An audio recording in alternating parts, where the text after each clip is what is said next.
Donald Trump అధ్యక్షుడిగా ఎన్నికై భారీ సంస్కరణలకు శ్రీకారం చుట్టారు. ముఖ్యంగా విద్యా వ్యవస్థలో మార్పులు తీసుకురావడానికి ప్రయత్నాలు చేస్తున్నారు.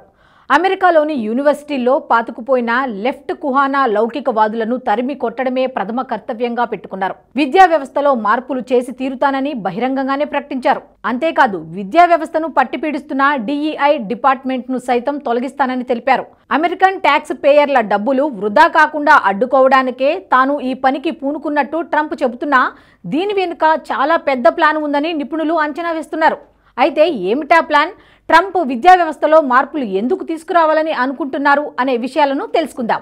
అంతకంటే ముందు సీరియల్ కిల్లర్ చార్లెస్ సోబ్రాజ్ గురించి ఇప్పటిదాకా వెలుగు చూడని భయంకర నిజాలతో కూడిన stories that matter latest episode me NH ప్రైమ్లో మీకోసం సిద్ధంగా ఉంది.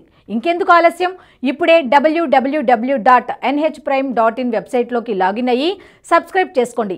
జాతీయవాద జర్నలిజాన్ని ప్రోత్సహించండి. ప్రస్తుతం అమెరికా యూనివర్సిటీల్లో విపరీత ధోరణులు రాజ్యమేలుతున్నాయి. అక్కడ విశ్వవిద్యాలయాల్లో రాడికల్ ఇస్లామిస్టులు, లెఫ్టిస్టులు, మార్కిస్టులు తిష్ట వేసుకుని కూర్చున్నారు. విద్యార్థుల మస్తిష్కాలను వీరు మలినం చేస్తున్నారు. లెఫ్టిస్ట్ సిద్ధాంతాల వైపు విద్యార్థులను ప్రోత్సహిస్తున్నారు.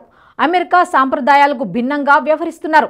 దీనివల్ల ఈ విపరీత పోకడలు దేశ విధానపరమైన నిర్ణయాలపై తీవ్ర ప్రభావం చూపుతున్నాయి. ఉదాహరణకు ఇజ్రాయిల్ గాజా యుద్ధంలో అమెరికా తన దేశ అవసరాల రీత్యా ఇజ్రాయెల్కు మద్దతిస్తోంది. కానీ దేశంలోని లెఫ్టిస్టులు విద్యార్థుల్లో లిబరల్ సిద్ధాంతాలను పెంచి పోషిస్తున్నారు. దీనివల్ల విద్యార్థులంతా ఉగ్రవాద సంస్థ హమాస్కు మద్దతిస్తున్నారు. ఇప్పటికే యూనివర్సిటీల్లో హమాస్, పాలస్తీనా మద్దతుదారులు పెద్ద ఎత్తున నిరసనలు తెలుపుతున్నారు. దీంతో ఇది ప్రభుత్వాలకు ఇబ్బందికరంగా మారుతోంది. అమెరికా విద్యా వ్యవస్థలో జాత్యహంకారం చాలా హెచ్చు స్థాయిలో ఉంది. ముఖ్యంగా అమెరికాలో గణితం చదువుకునే వారిపై చాలా వివక్ష కొనసాగుతోంది. ఉదాహరణకు 2కు మరో 2 కలిపితే 4 అవుతుంది. కానీ అది తప్పని అంటారు. 4 ఒకటే సమాధానం అయితే దాన్ని కుంచిత స్వభావంగా చూస్తారు. 4 ఎందుకు అవ్వాలి? 6 ఎందుకు అవ్వకూడదు? 10 కూడా కావచ్చు కదా? ఇలా విస్తృత భావాలతో ఎందుకు ఆలోచించరని చెబుతారు. ఇటువంటి విపరీత ధోరణులు అమెరికాలో కొనసాగుతున్నాయి.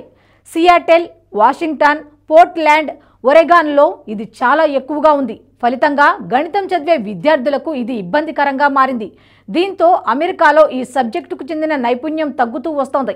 ఈ జాత్యహంకారాన్ని తగ్గించడానికి ఒరెగాన్ డిపార్ట్మెంట్ ఆఫ్ ఎడ్యుకేషన్ ఇటీవల a pathway to equitable math instruction అనే కోర్సును సైతం తీసుకురావాల్సి వచ్చింది. అంటే పరిస్థితి ఎంతలా ఉందో అర్థం చేసుకోవచ్చు. ఇక అమెరికా విద్యా వ్యవస్థను ఎక్కువగా పట్టిపీడిస్తున్నది DEI డిపార్ట్మెంట్. అంటే డైవర్సిటీ, ఈక్విటీ, ఇన్క్లూషన్ పేరిట వోక్ కల్చర్ను పెంపొందిస్తున్నారు. విద్యార్థులు తమకు ఏ జెండర్ కావాలనుకుంటే ఆ జెండర్ను ఎంపిక చేసుకునేలా ప్రోత్సహిస్తున్నారు. వారిని ఎవరైనా ప్రశ్నిస్తే కఠిన చర్యలు ఉంటాయి. ఇప్పటి వరకు ఈ వోక్ కల్చర్లో 72 కేటగిరీలు ఉన్నాయి. ఉదాహరణకు ఒక వ్యక్తి ఈ రోజుకు తనకు తాను అమ్మాయిగా గుర్తించుకుంటే అతడిని అమ్మాయిగానే చూడాల్సి ఉంటుంది. అతడిని ఎవరూ ప్రశ్నించకూడదు. అమ్మాయిలతో కలిసి కూర్చోవచ్చు, అమ్మాయిలాగా డ్రెస్ వేసుకోవచ్చు, వారితోనే కలిసి తిరగవచ్చు. ఇంకా చెప్పాలంటే వాష్రూమ్లు కూడా మహిళలవే ఉపయోగించుకోవచ్చు. ఇది ఎంత విపరీత ధోరణికి దారితీస్తుందో ఇప్పటికే అర్థమై ఉంటుంది. దీంతో పాటు వోక్ కల్చర్ను ప్రోత్సహించేలా అమెరికాలో కొన్ని యూనివర్సిటీలు వారికి రిజర్వేషన్లు సైతం ప్రకటిస్తున్నాయి.